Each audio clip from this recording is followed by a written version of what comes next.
All right, so pain does not equal damage. So the sentence that I've sort of deemed from the research over the time is that structural abnormalities indicated on diagnostic images such as X-rays or MRIs are not an accurate nor reliable way to assess the extent of one's pain, nor does it provide valuable information regarding what to change, especially from a movement perspective, to make the pain better. All right, so if you're looking at these images, it certainly can be useful for a surgeon if that's the line that you're, of treatment you're going to go with. But for someone who's working with pain and working with some more behavioral considerations with pain, the X-rays and MRIs may get in the way more than they help.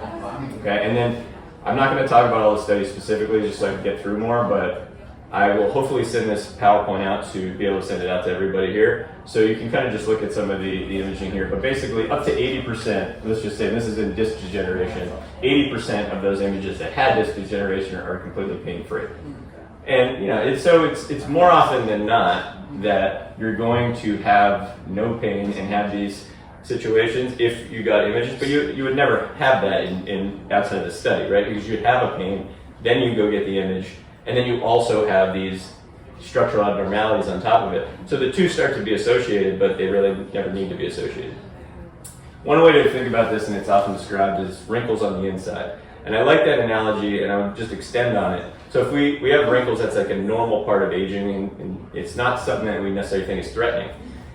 But we can also think of it as it's an indication that our bodies are changing in a way that might make us a little bit more susceptible to injury, right? So there might be more dryness in the skin, there might be easier moments of laceration in the skin.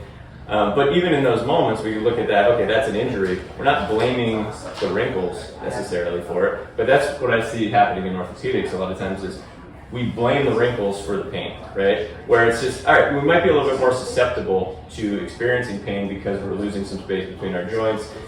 We're also likely losing fluids with it. So there's a lot of changes that are going to happen naturally, but it's not the cause of our pain, certainly, and it's not the thing that necessarily needs to change for our pain to go away.